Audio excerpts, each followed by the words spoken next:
Open Sesame, Arch, what chosen man, like, subscribe, enjoy the reaction. If not, fair enough, you are trash. The most honest reviewer and funniest reviewer out. Let's see if we agree with Vinny Two's list. I know a lot of people didn't like my critique of Vinny Two about his fall most anticipated anime list. So let's see if y'all agree with me here. 2023 has been a year of surprises, but what if I tell you that 2024 has more in store for everyone? It's really early, but between the currently confirmed new anime and confirmed sequels, 2024 is shaping up to be a year to remember. For today, I'll be giving you a preview of 2024 by running down a preemptive list of the most anticipated anime series that are coming next year. Some great sequels, promising new anime, and one of the most anticipated titles to get an adaptation incoming. Oh yeah, Solo Leveling.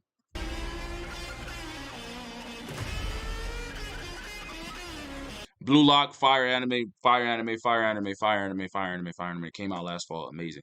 Let's get to it. Yeah, no, I'm just hyped. I'm really hyped. Classroom, shout out Classroom Elite. Man, we just. The Witch and the Beast will be the first entry. Before we continue, I just want to say this. My Home Hero was trash. I don't care what nobody says. My Home Hero was garbage. A lot of people. I was one of the people that was like, that looks fire. I'm glad they got a new concept. My Home Hero was garbage. And I saw a lot of people trying to, oh, it's good. That story is weak. It's trash. It's generic, bad, awful. Let's continue. My fault, y'all.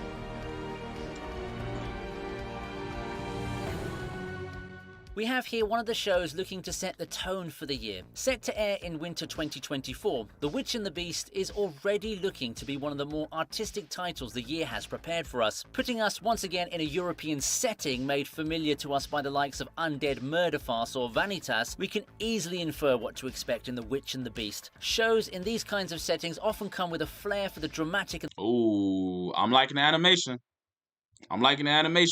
the mysterious, and this show is no exception. For this show, we get introduced to first-class mage Ashaf and the temperamental Guido, a pair who deal with problems of the magical variant. The latter has been struck with a witch's curse, and this is a story of her quest for revenge. But it won't come easy, as witches have become powerful beings looming ominously over society. The Witch and the Beast is a thriller with no shortage of mysteries and complex character motivations. It's overall a pretty good show to pick up as the year starts, as it provides a lot of engaging elements that both veteran and new anime fans can take a liking to. Gives me kind of like a, I don't know. Kind of gives me like a, the way the animation is kind of gives me like a Moriarty mix with it's a little bit more violent though. Ooh, I'm feeling Moriarty vibes though. If you guys haven't, seems like a Moriarty mixed with Undead Murderface, which was my sleeper hit of the summer. Please go watch the Undead Murderface. No wait, was it Undead Murderface? I think Undead Murder Mystery. Forgot the name, but Undead Murder Mystery with Moriarty. That's what it feels like. Sleeper hit. Yeah, that's what it kind of gives me.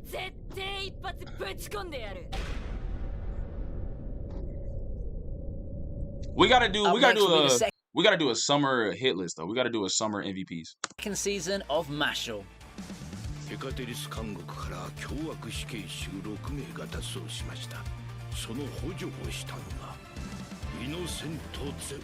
Now, that didn't take long, did it? It just seemed like months ago that everyone's favourite comically overpowered hero is back to grace our screens. It looks like more of those second calls disguised as a second season, but does it matter? Mashle is coming back, and it's going to be as wild as ever. Mashle has always been a ton of fun since its first season, and a lot of fans couldn't get enough of what seems to be One Punch Man's spiritual successor, with the second season expanding.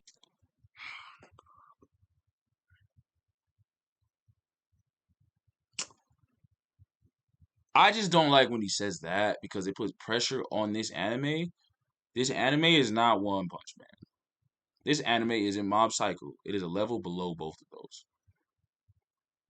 Especially for season 1 for Mob Psycho and One Punch Man. One Punch Man season 1 is like goated. This was nowhere near that. Nowhere near that. Yes, this is what I said. The problem with anime, they like copy and paste a lot of stuff. Cool concept, but I'm pretty sure all anime fans agree. If we had to say we want a third season of One Punch Man or Mashle, which one would have people chosen?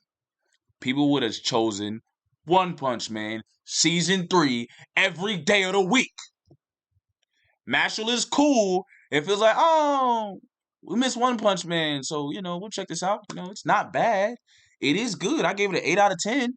But if I had to choose, you know what I mean? No, I don't want no low-fat ice cream, nigga. Don't give me that Baskin Robbins, brother. Extra sugar? Would you like low-fat cheesecake? No, nigga. It might taste alright, but damn, bro. If I'ma eat bad, I'ma eat bad, brother. Y'all remember when they was pushing them baked hot Cheetos? Whole grain chips? Nigga, I'm eating chips. You better give me some hot fries, brother. Yes. Extra diabetes, high cholesterol, all that. I'm gonna eat this and then I gotta eat some fruits and vegetables right after. But brother, listen, you're not about to. Nigga, what? I don't want no damn Diet Coke.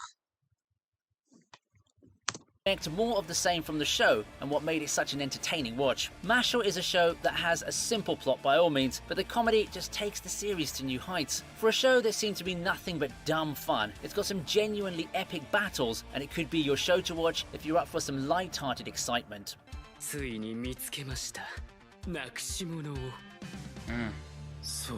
Alright, let's see what's next. So far we got Witch and the Beast and Mashle is number 9. That's kind of surprising though, I'm not gonna lie. Even though I critiqued it, it is a good anime to me, and it is super hyped. So I'm surprised it's this low. Let's see if we agree though. Here's a wholesome title in A Sign of Affection. Yeah, I ain't even gonna cap to y'all. I'm not a romance anime type of guy. Let me just hear this story at least. 恋はこの雪みたいに音もなく降ってくるのかな If you need some shoujo romance to change things up a bit, then you have it here with A Sign of Affection. Due to being hearing impaired, Yuki pretty much grew up in her own little world, her only interaction coming from her best friend Rin. Just when it seemed that she'd be resigned to a life of monotony, she runs into Itsuomi, Rin's friend, who happens to take an interest in Yuki, being understanding of her impairment. Thus, a new chapter in Yuki's life opens with the girl finding a growing fondness in this new light to her world. Now, with that synopsis, I'm positive that you know how the story's gonna go. That was the most generic story I could have heard, bro. Yeah, no, that wasn't it, bro. I thought they was gonna hit me with something at least cool. There's one thing you need and to do I'm before buying. very shocked that that's over Mashle, but I know the romance genre has like huge fan base, so I'll kind of buy out of that one because I'm not into romance anime. Konosuba, God's Blessing on the Wonderful World 3. I wanted to see how people thought about this.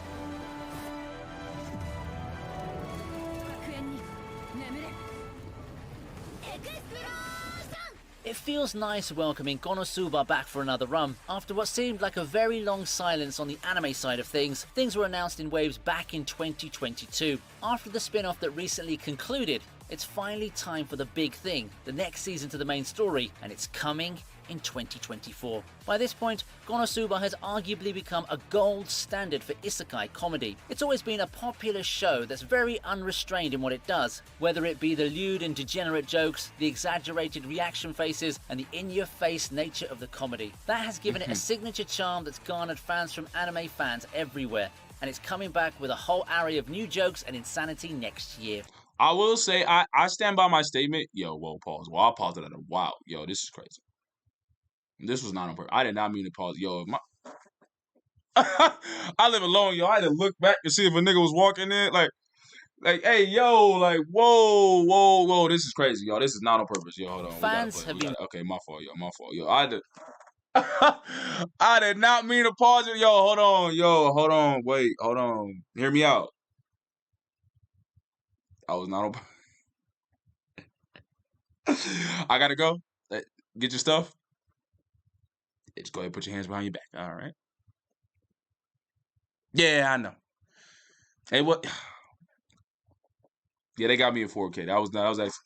What I will say is Konosuba, to me, the funniest first season I ever watched was Devil's a Part-Timer. I do think Devil's a Part-Timer is absolutely hilarious. Comedic gold.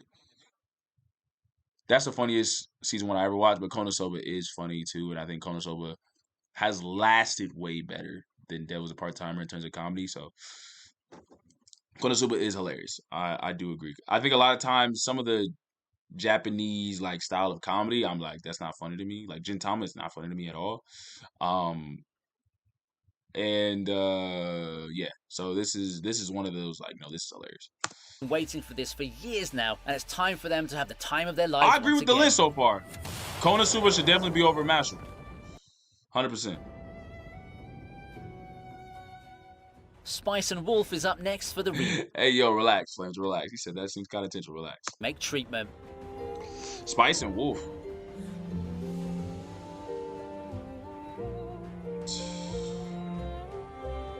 What a surprising remake. Spice and Wolf has been one of the enduring success stories from Dengeki Bunko, and this title getting a remake in 2024 is a pleasant surprise. I have a lot of fond memories of the show, as it was a beautiful fantasy romance adventure with a touch of medieval economics. The anime has been one of the better adapted light novels out there, but I guess we can't have too much holo. So if you weren't around back in the late 2000s, Spice and Wolf tells the story of the traveling merchant Damn, nigga, get to it. Damn. Lawrence. Looking to open up his own shop, he runs into the wolf deity of legend, the harvest goddess Holo. Finding a suitable partner in Holo due to her abilities, Lawrence travels the countryside with his new partner, the two of them carrying their own aspirations as they explore and learn more about the colourful world around them. I do think this is an attempt to revive the franchise, as it's been almost 2 decades already. Would be nice to see some new faces in the fanbase. If you're curious to know what the hype from the older anime is all about, don't hesitate to take the jump and watch this show.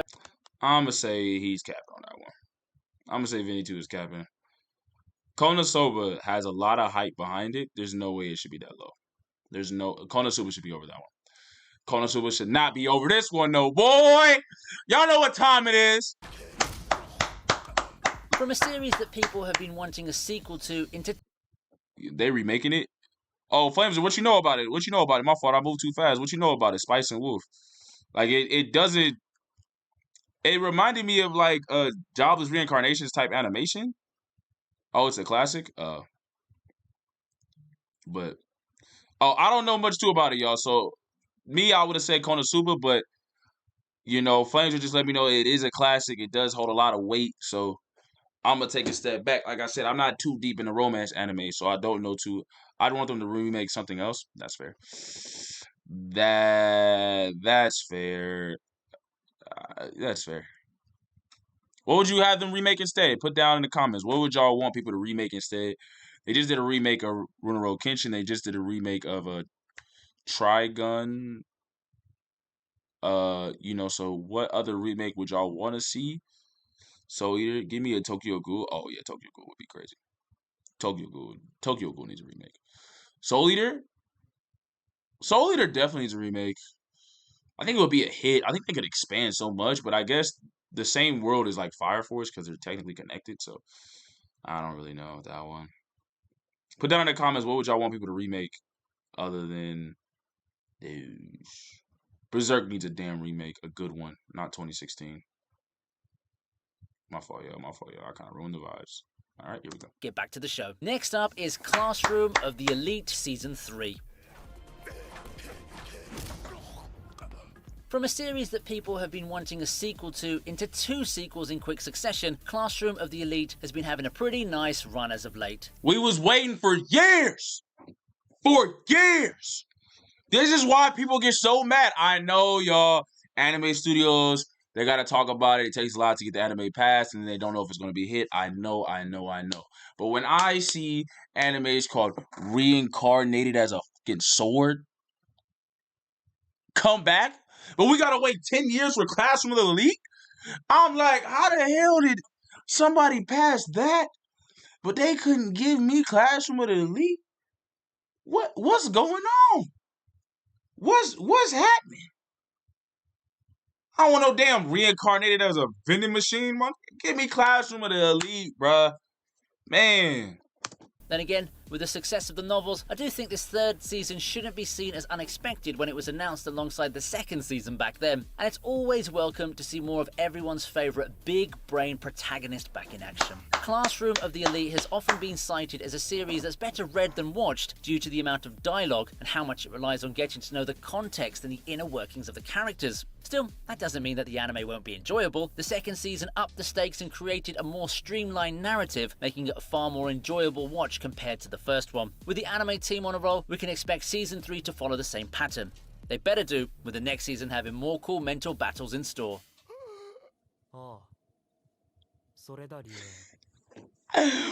Beat the goofy out that nigga. I agree with the list. Oshinoko makes his return for a second season in 2024.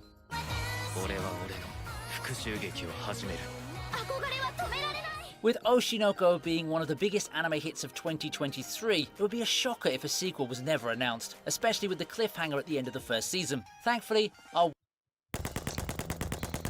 did not watch that anime, y'all. I have no idea what anime this is. I ain't gonna cap to y'all. Tokyo Blade arc will grace our screens next year. Things are about to come to a head with what some consider to be one of Oshinoko's best arcs. Love triangles, personal demons, and a murder mystery still looming in the background. Things are looking real good for Oshinoko, and after some great arcs for the first season, that's saying something. I don't care. We don't care. I don't care. I don't know if y'all care. I don't care. Kaiju number 8. What the hell?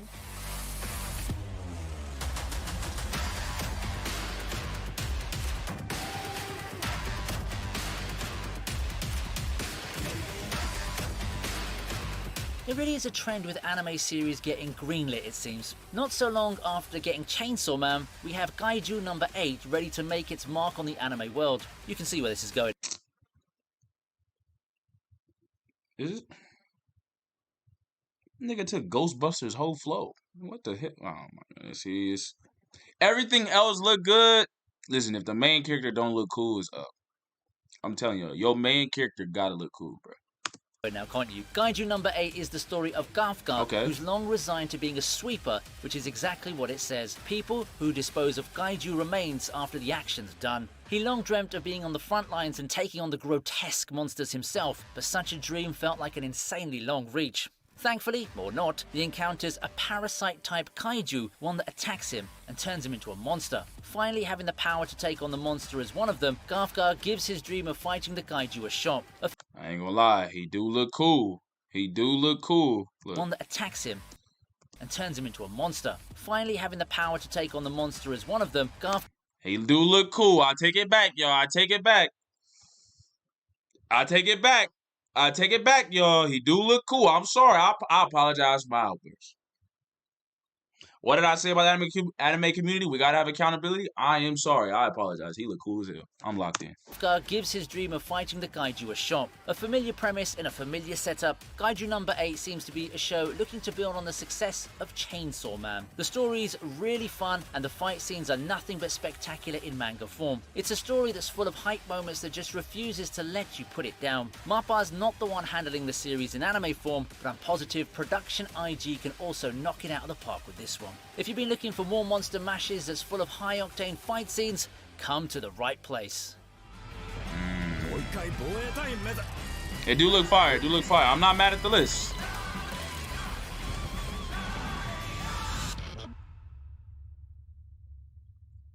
At number 2, we take a look at Blue Lock Season 2.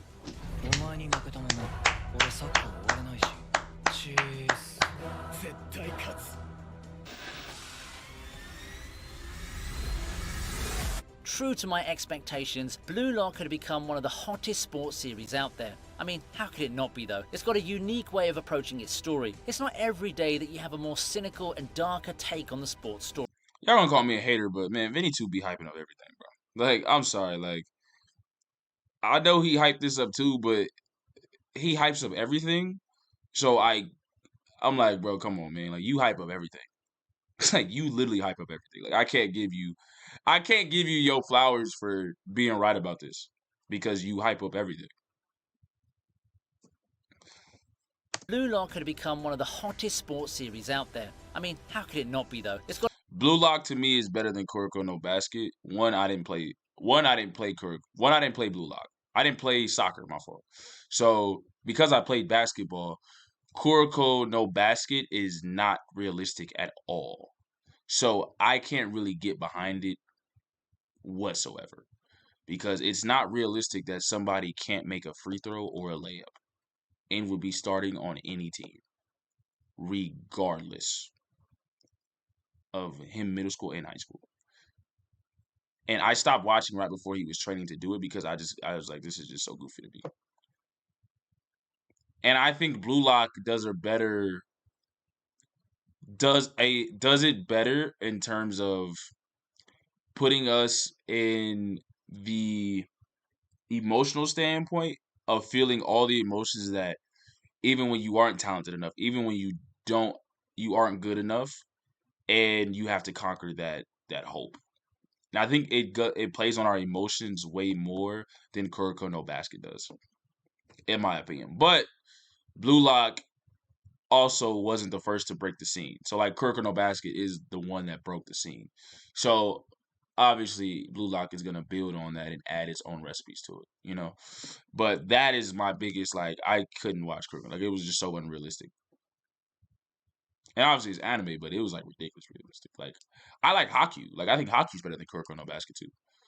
So, and I think Blue Lock is over Kuroko no Basket as well. You don't think Haku volleyball is over Kuroko no Basket?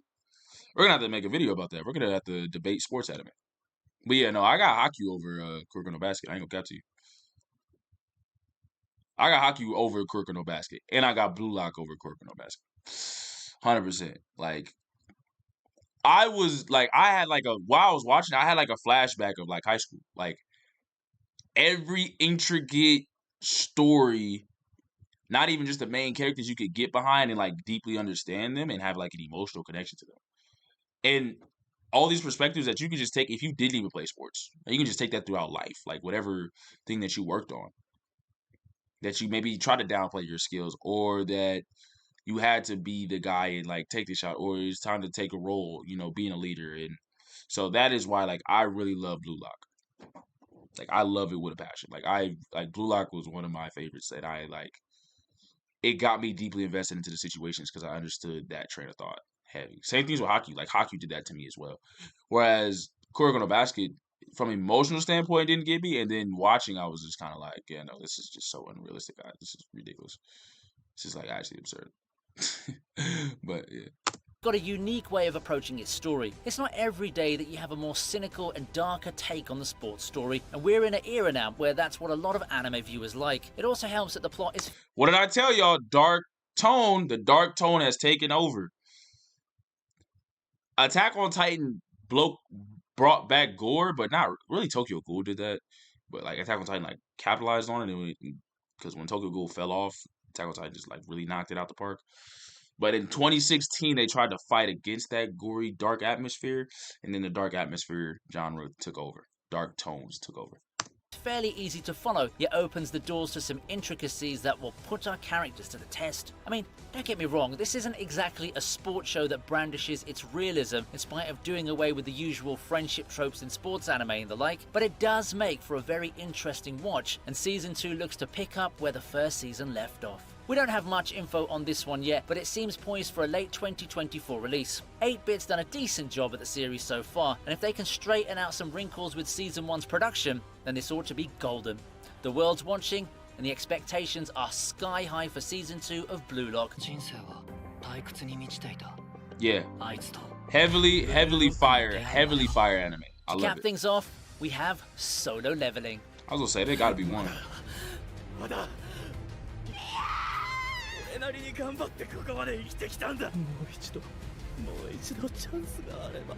If you've been anywhere near the web novel scene the past couple of years, you'd likely have heard of Solo Leveling. Being one of the most popular titles on the internet, it felt like an inevitability that it would get an anime adaptation, especially coming off the heels of those major Korean titles getting anime adaptations back in 2020. Originally scheduled for 2023, the anime has since been pushed back to 2024, but I think that just increases the anticipation for it. After all, people just couldn't get enough of this story of superpowered humans who combat monsters. Why? Well, it's a dark underdog story that's an unapologetic power fantasy and backed with spectacular art in its source material. Its success should come as no surprise. People just love those whole weak to strong stories with hype moments, as seen with the popularity of things like Ari Fioretta. And that's Ari Ferretta, I'm glad he said it because I was just about to mention it. But I hope he does it better than Ari Ferretta because Ari Ferretta sold. Ari Ferretta turned into this romance, awful animation CGI, more about him being with the girl. The fight scenes fell off, but the first like 4 or 5 episodes were fire when he was grinding, when he was dark tone. But Ari Ferretta really sold, and I really hope Solo Leveling. It doesn't seem like it's gonna end up like that way. Fire animation, I can already tell, but that is what I'm worried about. And he mentioned Ari Ferretta. Ari Ferretta sold. I know there's still a lot of large fan base that likes it. Ari Ferretta to me had a very strong chance of like hitting like a mainstream level, and mainstream because it was on that path of like a Rise of the Shield Hero when Rise of the Shield Hero first dropped, on that path of a Goblin Slayer when it first dropped because it was a twist. It was a twist, which I be saying all isekais need. Don't be generic, add a twist. Ari Ferretta added a twist, but it turned into this weird romance, like all in love, lovey dovey thing, and it just stopped even being cool. And it was like, yeah, I'm over this. And the CGI was bad, and the animation wasn't that good. So let's continue. Solo Leveling's about to go dumb, yeah. Precisely why this is one of the most anticipated anime for the year 2024. If you can't wait to see what the buzz is all about for Solo Leveling, well, you don't have to wait for much longer.